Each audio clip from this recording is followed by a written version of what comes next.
Good morning and happy Wednesday, October 28th to the sixth grade science students on Plan B. It's Mr. Santiago with your asynchronous day instructions.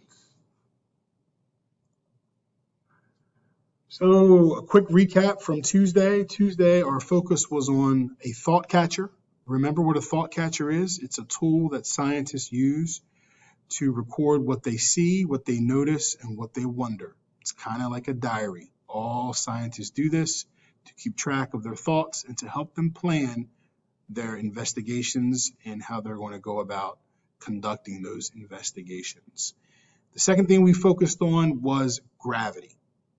And we looked at the sun, the earth, and the moon, and how the reason why I'm sitting here today and I'm not floating all around this classroom is because of that invisible but powerful force called gravity, which pulls me to the center of the earth.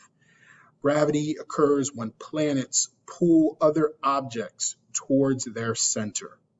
The sun has the greatest gravity in our solar system, and the earth has a gravity, the moon has a gravity, and there are forces that are pulling to keep things centered.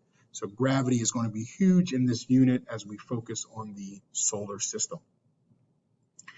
Here are your directions for today. Watch the video by clicking on this link. The link is in blue. It's generationgenius.com. Some of you are familiar with the dancing scientist, so you'll see him in this video. It's about a 10-minute video, okay? So if you need to watch 5 minutes and pause, 5 minutes and pause, that's great. If you need to break it up, but please watch the entire video, because after the video, I've uploaded a Google form. I'm going to use that as a grade, and I'm going to also count that as your attendance. So you shouldn't get this wrong because there's only 4 questions, and those 4 questions are based on this video.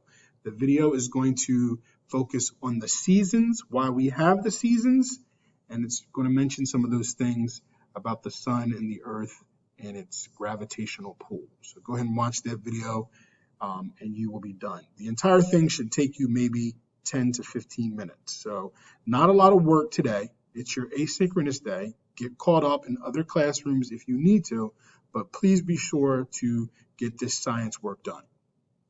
Enjoy the day. See you tomorrow. Happy Wednesday, boys and girls.